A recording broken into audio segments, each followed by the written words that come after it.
Le 17 octobre 2004, à Guadalajara, au Mexique, le pape Jean-Paul II annonçait la tenue du 49e Congrès eucharistique international à Québec en juin 2008. Que de chemin parcouru depuis ce temps.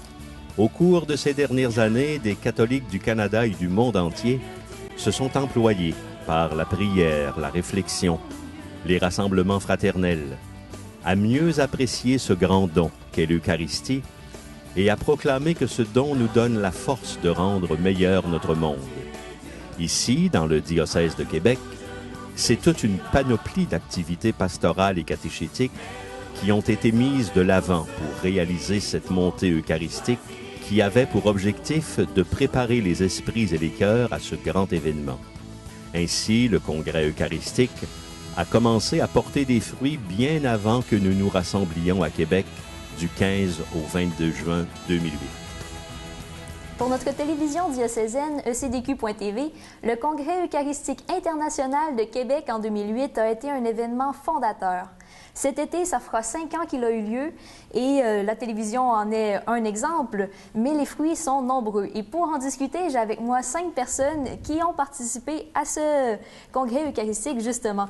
Alors dites-moi, pour commencer un peu, comment est-ce que chacun de vous a vécu le Congrès eucharistique de Québec? J'ai été agréablement surprise de voir la richesse du Congrès et de voir ces gens-là. J'avais l'impression que enfin, on voyait à Québec des gens qui avaient la foi puis qui vivaient leur foi. Moi, je dirais l'expérience a commencé avec Guadalajara. Lorsqu'on m'a demandé, le cardinal Ouellette m'avait demandé d'être secrétaire générale adjointe. C'est quand je vois un petit peu comme aujourd'hui, quand on faisait le setup là, de la rencontre, je me disais, puis que je vois le coffre avec tout ce qu'il comporte, puis je me vois mettre le premier sticker sur le coffre après la bénédiction de l'Arche. Je dirais, il y a tellement de choses, tellement d'événements, tellement de personnes que ça me fait mettre en mémoire aujourd'hui. Là, tu sais, je me dis, c'est extraordinaire. Je vois tous les artisans en partant du point de Guadalajara, puis même jusqu'à Dublin, toute l'expérience qui s'est vécue. C'est comme un grand livre qui s'ouvre une mémoire. Moi, ce que je retiens surtout, c'est l'expérience de la grande famille universelle que nous formons. Ça m'a beaucoup touché, ça, durant ce congrès-là, de côtoyer des gens de tant de pays qui se sentaient vraiment, on se sentait frères et sœurs. J'ai participé à tout, mais à la fin, par contre, j'avais donné mon nom pour être bénévole pour la Grande Messe. Donc, il y avait un côté aussi de participation, d'implication. Et aussi, j'étais un peu... j'ai accueilli des gens chez nous, dont, entre autres, j'avais un couple d'amis qui se mariaient le samedi à la famille, le dernier samedi pour la Journée des familles. Donc, vous avez vu pour la plupart l'exemple d'au moins un autre congrès eucharistique. Donc, comment vous décririez plus spécifiquement celui de Québec? Bien, moi, je dirais, le Congrès eucharistique de Québec, c'est vraiment situé dans le cœur des fêtes du 400e. Puis, j'ai eu la chance de participer à l'élaboration du thème « Don de Dieu pour la vie du monde ». C'est assez drôle parce que le bateau de Champlain s'appelle le Don de Dieu. Et c'est pour ça un petit peu que le logo a pris figure de bateau. Donc, tout ce don de Dieu, cet appel à la foi, est pour la vie du monde. Donc, ce n'est pas un don reçu pour lui-même, mais un don pour être partagé. Et quelqu'un racontait que durant la semaine du Congrès, un chauffeur de taxi qui était au Québec depuis une dizaine d'années, un musulman, il dit qu'est-ce qui se passe cette semaine? Qu'est-ce qu'ils ont bu? Qu'est-ce qu'ils ont mangé? On dit don de Dieu pour la vie du monde. Mais on avait une procession magnifique au Saint-Sacrement. Puis, plus qu'une procession magnifique où on pouvait chanter, mais on interpellait les gens sur la rue. Il y a des gens qui étaient sur les balcons. Les enfants descendaient pour nous voir. Fait que partout où on est passé, c'est comme si les gens découvraient que, on peut célébrer, avoir la foi, don de Dieu, mais c'était pour eux autres. On a reçu un groupe chez nous. Puis ces gens-là, c'était des gens étrangers qu'on ne connaissait pas, là, mais on a créé des liens, on a eu du plaisir à manger ensemble, on a partagé. Puis je me disais, puis on se disait, d'ailleurs le groupe disait ça, c'est surprenant de voir, on se sent comme frères et sœurs parce qu'on partage la même foi. Quand je me suis en allée au Congrès, je me disais, ça va être des grandes célébrations, plein de protocoles, mais c'était pas ça. C'était vraiment l'Eucharistie au centre, mais pour le mettre au centre de nos vies. Puis c'est ça que le Congrès a fait. On n'est pas resté fermé sur nous, mais on a célébré l'Eucharistie puis on a amené ça dans le monde.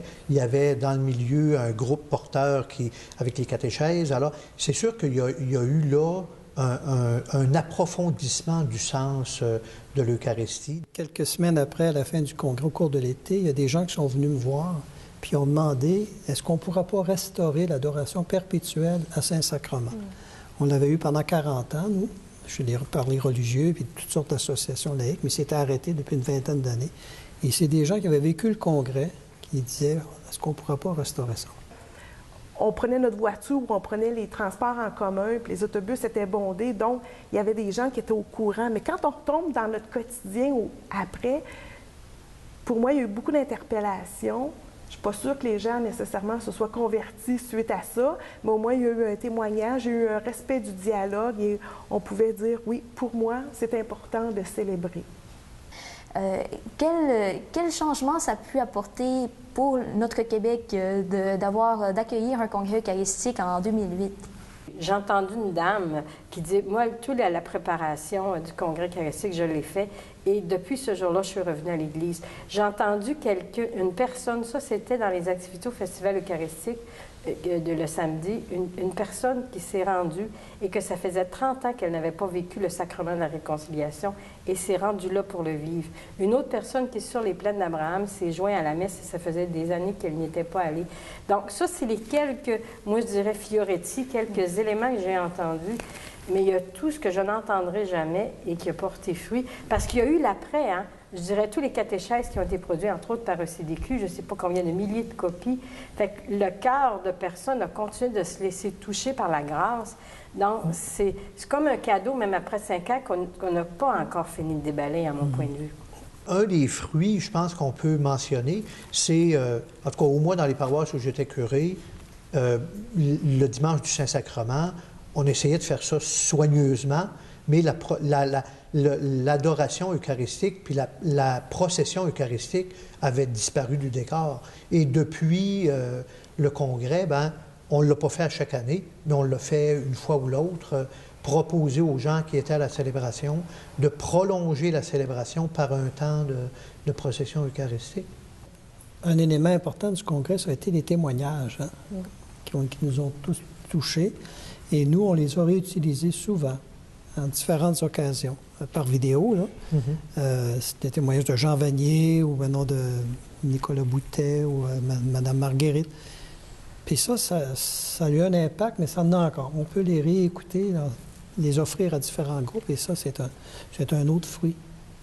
On était comme tout le temps en montant, tu sais, on interpellait les gens. Moi, je sais, autour de moi, là, les gens, je leur disais, hey, il faut que vous veniez à la messe, puis, ben oui, ça a l'air cool, tu sais. C'est comme si ça avait été pour toute l'Église, mais encore plus pour notre région, comme une montée. Puis moi, l'adoration, je pense aussi que ça a été, tu sais, quand tu rentrais où il y avait l'adoration, là, une immense pièce, puis tu voyais tout le monde qui adorait, là. C'était comme, tu sais, on dit le témoignage, là, mais ça nous a comme redonné le goût, je pense, aux gens d'ici. On a redécouvert la richesse de l'adoration, puis en tout cas, pour moi, puis je pense que pour beaucoup de monde autour de moi aussi. Les gens qui ont participé, que ce soit une journée, à toute la semaine, il y a eu une meilleure compréhension de la messe. L'autre beau fruit, moi, je pense que c'est vraiment la télévision. Encore aujourd'hui, mais 5 ans après, on peut retourner sur le site, on peut réécouter les catéchèses, les témoignages. Alors ça, on se dit c'est un événement qu'on a vécu, mais qu'on peut revivre encore et approfondir. Vous, personnellement, dans chacun de votre expérience du Congrès eucharistique de Québec, quel événement a été le plus marquant? L'expérience autour de l'Arche de la Nouvelle Alliance, quand je vois à la montée jeunesse de 2005, quand on parle d'un objet symbolique, de voir qu'est-ce que c'était là. C'est sûr, j'ai eu la chance d'être là quand le pape le bénit. Après ça, je dirais, quand je regarde le coffre avec toutes les personnes qui, durant 1 an, même plus qu'un an, 3 ans, ont prié partout à travers le Canada. Pour moi, l'Arche, c'est plus qu'un objet symbolique, c'est le témoignage de milliers, pour ne pas dire de millions de personnes qui, pendant plusieurs années, ont prié autour de l'Eucharistie. Avant les célébrations eucharistiques, j'étais comme responsable de la salle des vêtures des évêques. Mais ce que je retiens de ça, c'est la fraternité qui s'est vécue là. C'est-à-dire que c'est sûr que quand ils entraient, à l'intérieur, au moment de la célébration, il n'y a pas beaucoup d'interaction entre les gens, mais dans les salles de vêture, ça a été comme pour moi, là, un beau moment de voir les responsables d'églises particulières, donc les responsables de diocèses, les évêques, qui avaient l'occasion, parce que ça durait quand même une 10-15 minutes d'attente, alors ils mettaient les vêtements liturgiques, mais ensuite il y avait du temps pour échanger entre eux, et ça a été de beaux moments. L'autre élément pour moi qui est un événement marquant, ça a été la marche dans les rues, la procession du Saint-Sacrement. Pour moi, ça aussi, ça a été comme manifestation de foi. Pour moi, là, il y a là comme quelque chose un beau témoignage de la part des croyants, mais aussi un accueil de la part de la population. Mais une qui me vient, là, c'est la célébration du pardon. La mise en scène qu'on a vécue, là, la réconciliation, ça, j'ai trouvé ça extraordinaire, ça. Tout ce qu'on a pu vivre à 12 000 personnes, là. Ça, à ce moment-là, ça, c'est un moment très, très fort. Je dirais, moi, le premier où j'ai trouvé ça beau, c'est l'ordination de plusieurs prêtres. J'avais un ami qui était ordonné. Je trouvais qu'il y avait un beau cumul, là. Dans un gros congrès, des fois, on a l'impression que c'est un peu impersonnel, mais non, là, on voyait l'émotion des parents, on voyait l'émotion du jeune, puis j'étais toute émue de voir ces jeunes-là qui donnaient leur vie, puis de voir la beauté de tout ça. Puis un des moments aussi que j'ai trouvé intéressant en congrès, c'est quand on a eu la messe de rite byzantin. C'était pour moi une découverte. Puis en même temps, c'était comme, je me disais, non, mais c'est donc bien beau. Leur façon de célébrer qui, en même temps, tu sais, c'est le même Christ, puis ça m'a ouvert, puis c'est là que je me disais, bien, c'est ça notre Église universelle, hein? La mise en scène pour les célébrations à l'intérieur du Colisée, pour moi, ça reste une réussite extraordinaire. On n'avait pas l'impression d'être dans un endroit perdu, même si on était 12 000 ou je ne sais pas combien dans le Colisée. À certains moments, on peut avoir l'impression qu'on était une famille. Peut-être nous ne devrions pas nous demander ce qu'est l'Eucharistie, mais qui est l'Eucharistie? Il y avait tous des gens qui participaient, mais même ceux qui étaient comme en dessous, là, je dirais, il y avait un beau climat fraternel. Puis il y a des grâces, hein, il y a des gens qui ont été transformés. Même dans l'organisation, j'ai eu des témoignages après de gens qui, ça a changé leur vie, là. Moi, ce qui m'a beaucoup frappé, c'est ces milliers de bénévoles, hein. Puis je pense qu'eux autres ont été dons de Dieu pour la vie du monde.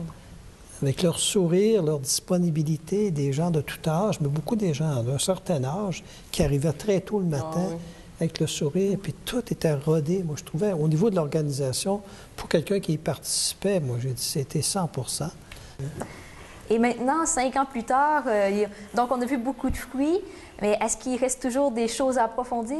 Moi, je dirais qu'il y a à l'annoncer encore plus, à le faire connaître, ce don, par de nouveaux moyens, par différents moyens.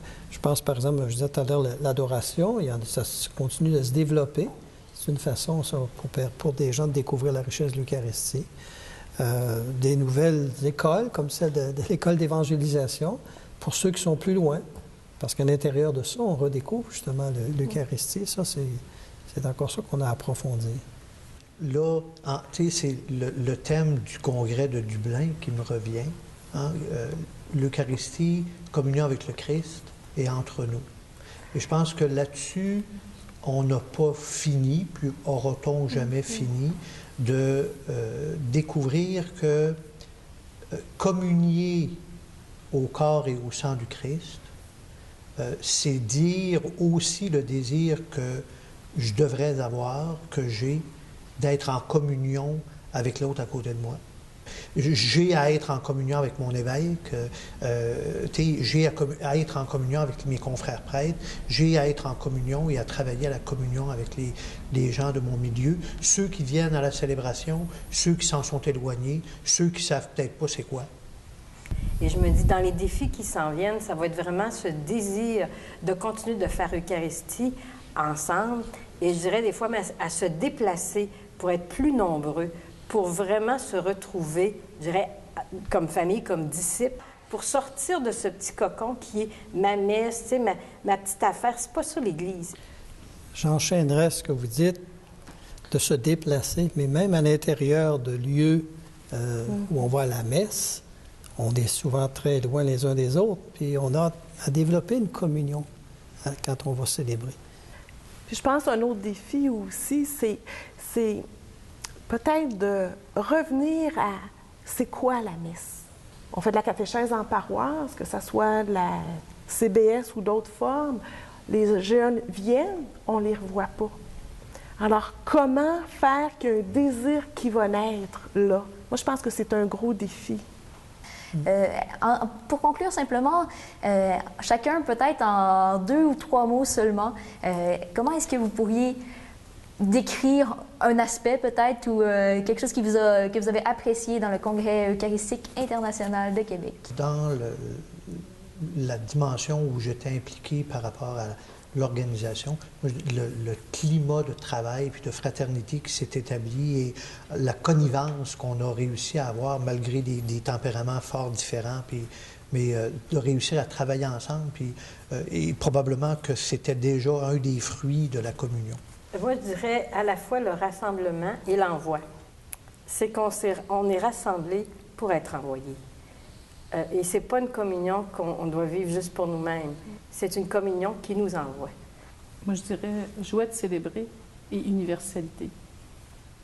Parce que c'est des moments de célébration, mais en même temps, c'est la joie qui jaillit dans cette fraternité-là, dans ces moments-là.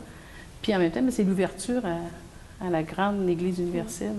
Moi, je dirais une richesse qui nous fait vivre. De toutes sortes de façons, là. Les personnes, les célébrations, les témoignages.